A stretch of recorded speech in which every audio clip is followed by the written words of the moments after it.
Railway में पूछे गए प्रश्नों को देखते हैं। पहला प्रश्न है आपका, निम्नलिखित में से सबसे छोटी संख्या क्या है। सबसे छोटी संख्या हम लोग को निकालनी है। पहला हो गया आपका 0.61, इसको लिख सकते हैं 61/100। ठीक है। अगला है 3/5, इसको जो है 20/20 से गुना कर दीजिए, क्या हो जाएगा 60/100। ऑप्शन सी में है आपका 1/20/6/51, 1/20 गुना 51/6 हो गया आपका 51/120। ऑप्शन डी में है आपका 0.601, इसको हम लोग लिख सकते हैं 601/100 गुना 10 से भाग दे दीजिए, कितना हो जाएगा 4.1/100। ऐसा हम लोग इसलिए किए, देखिए तीनों का ऑप्शन ए, बी और डी का हर जो समान है 100 है, 100 है, 100, इसलिए हम लोग ऐसा किए।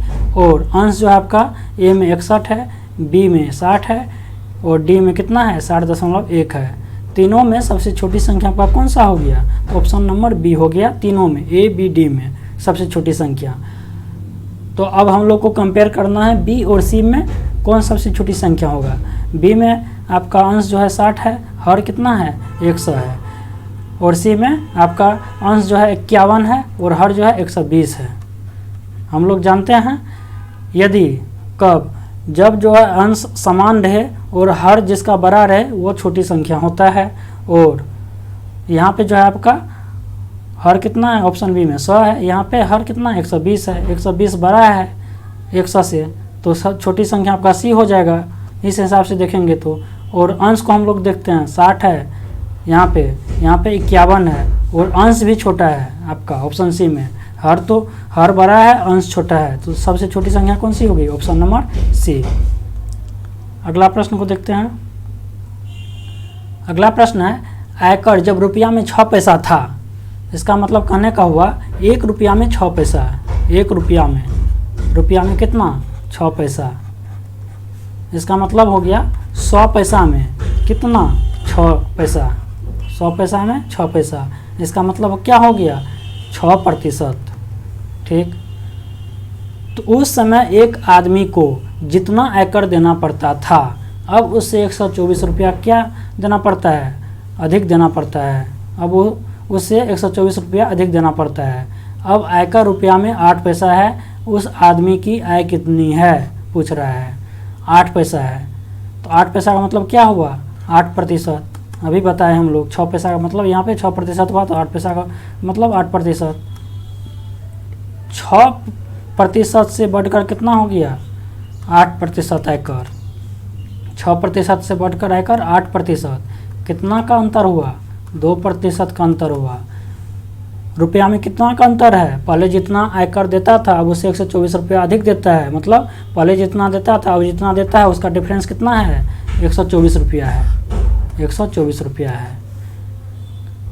2% में 124 रुपया हुआ, तो 100% में कितना हुआ 2% में 124 हुआ, तो 100% में कितना हो गया 124/2 गुना 100, कितना हो गया 6200। आपका ऑप्शन नंबर बी सही हो गया। अगला प्रश्न को देखते हैं।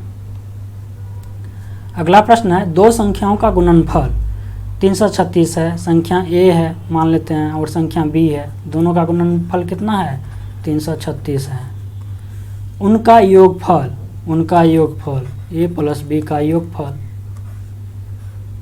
उनके अंतर से 28 अधिक है। इनके अंतर से ए माइनस बी से कितना अधिक है 28 अधिक है, मतलब अंतर कितना दिया हुआ है 28 दिया हुआ है। ए प्लस बी माइनस ए माइनस बी बराबर 28। तो क्या कर रहा है हम लोग को, तो संख्याएं हैं, संख्या पूछ रहा है कौन सी संख्या होगा, A plus B minus A plus B equal to 28। A से ए कैंसिल हो गया, 2b इक्वल टू 28 हो गया, b इक्वल टू 14 हो गया, b इक्वल टू 14 हुआ। एक संख्या 14 निकल गया। ऑप्शन में हम लोग देखते हैं एक संख्या 14 किस में है, ऑप्शन नंबर बी में है। ऑप्शन आपका सही हो गया बी।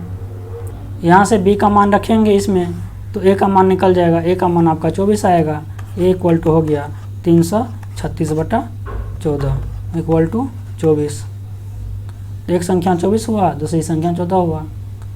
अगला प्रश्न को देखते हैं। अगला प्रश्न है, निम्नलिखित में से 71 से विभाजित होने वाली 4 अंकों की न्यूनतम संख्या कौन सी है? 4 अंकों की सबसे न्यूनतम संख्या आपका कितना है? 1000। 1000 होता है 4 अंकों की सबसे न्यूनतम संख्या। इसमें 71 से भाग दीजिए, 71 से भाग देंगे, कितना हुआ? 71। 100 में 71 जाएगा, 29 बचा, 0 हुआ। कितना बार में लगेगा? 4 बार में लगेगा। 4 7 का 28, कितना हुआ? 6 हुआ। शेष 6 बचा। ठीक, 71 में आप 6 घटा दीजिए, शेष को घटा दीजिए। भाजक में शेष को घटा दीजिए, 71 में 6 जाएगा, कितना हुआ? 65 बचा। 65 को सबसे न्यूनतम संख्या में जोड़ दीजिए। कितना है सबसे न्यूनतम संख्या 4 अंकों की? 1000। 1000 में प्लस 65, कितना हो गया? 1065 हो गया, जो कि 71 से पूर्णतः भाग लग जाएगा, विभाजित होगा। ऑप्शन नंबर कौन सा हो गया? सॉरी, ऑप्शन नंबर आपका ए हो गया सही, 1065। यहाँ पे देख सकते हैं 6 है, 6 में कितना जोड़ेंगे कि 71 आ जाएगा? आपका शेष 6 बचा। शेष कितना बचा? 6 बचा। ठीक है, 71 से पूर्णतः डिविजिबल होने के लिए 6 में कितना जोड़ना पड़ेगा कि 71 से भाग लग जाएगा?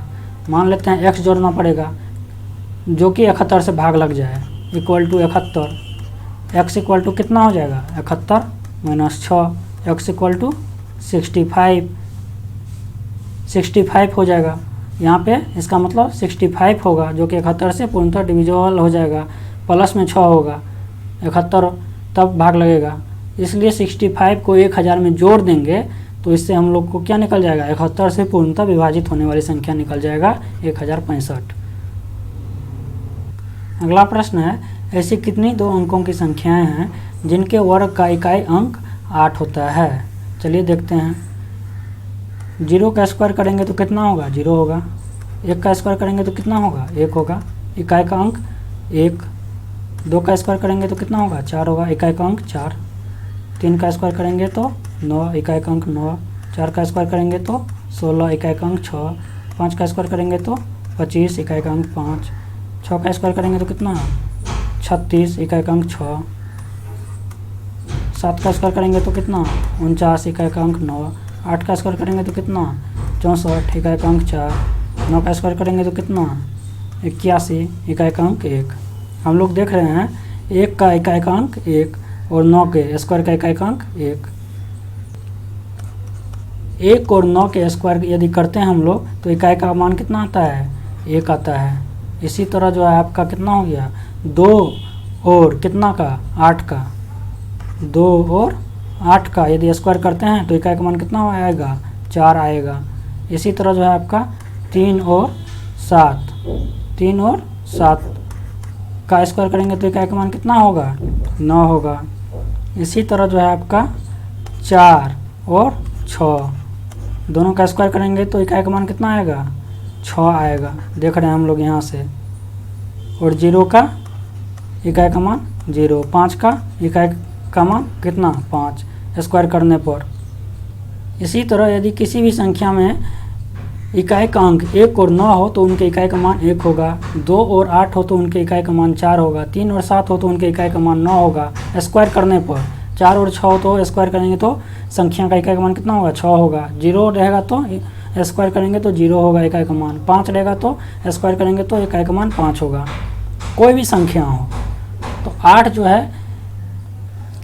जो है किसी भी संख्या का इकाई का मान नहीं आएगा स्क्वायर करने पर।